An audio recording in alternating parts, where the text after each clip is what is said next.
Hi friends, once again welcome back to T Blogs. This meeting works from Velikada, Kerala Crime Facts എന്ന് പറയുന്ന Jio star ഇപ്പോൾ റിലീസായിട്ടുള്ളത് എന്തോ series ഞാനിപ്പോൾ കണ്ടു.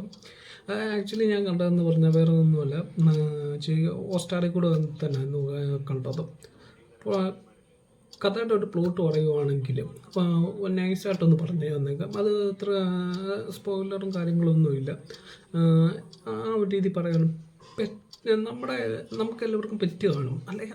ഈ പെറ്റിനോട് ഭയങ്കര അറ്റാച്ച്മെൻ്റ് ഉള്ളവർക്ക് ഈ ഒരു സംഭവം അത്രത്തോളം വലിയ കത്തത്തുള്ളൂ. കാരണം ക്ലൈമാക്സിൽ വരുമ്പോഴത്തേക്കും രീതി ഇത്രയും വലിയ ചെറിയ മൈന്യൂട്ടായിട്ടുള്ള കാര്യത്തിന് വേണ്ടിയാണോ ഇങ്ങനൊരു അന്വേഷണവും കാര്യങ്ങളോ എന്നൊക്കെ നമുക്കത് ചിലവർക്ക് തോന്നിപ്പോവും. പക്ഷെ പെറ്റിനെ സ്വന്തം മക്കളുടെ എന്നല്ല അതുപോലൊരു രീതിയിലൂടെ സ്നേഹിക്കുന്നവർക്ക് മാത്രമേ ഇത് മനസ്സിലാവത്തുള്ളൂ. പിന്നെ കഴിഞ്ഞ സീസണെ അപേക്ഷിച്ച് എനിക്കിത് നല്ല രീതി ഇഷ്ടപ്പെട്ടു. കാരണം കളർ ഗ്രേഡിങ് ആയിരിക്കട്ടെ, അല്ലെങ്കിൽ ഈ പറഞ്ഞ പോലെ കാസ്റ്റിംഗ് എന്ന് പറഞ്ഞാൽ അവർ എന്തോ ഇൻ്റർവ്യൂവും കാര്യങ്ങളൊക്കെ പ്രൊമോഷൻ്റെ ടൈമിൽ വെച്ചിരിക്കുന്ന ആൾക്കാരൊന്നുമല്ല. വേറെ കുറച്ച് വേറെ കുറച്ച് ആൾക്കാരുകളൊക്കെയാണ് ഈ സിനിമയല്ലല്ലോ സീരീസ് മുമ്പോട്ട് കൊണ്ടുപോകുന്നത്. അതിൻ്റെ ഒരു ലൈൻ തന്നെ, മേജർ പോയിൻ്റ് തന്നെ ഐ തിങ്ക് എന്താ പറയുക, വളരെ ഡിഫറെൻ്റ് ആയിട്ടെന്ന് ഞാൻ പറയുന്നില്ല.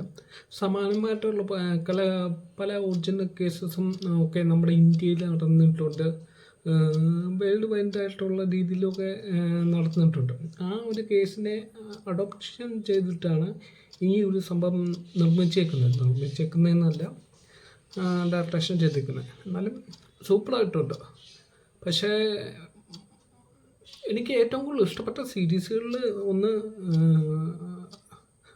1000 Babies ആണ്.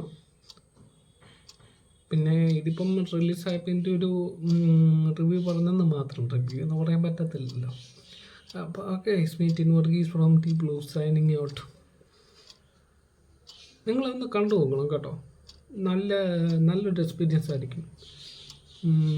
കളർ റീഡിങ് ആയിക്കോട്ടെ, എല്ലാ രീതിയിലും ആയിക്കോട്ടെ. So nice. Okay.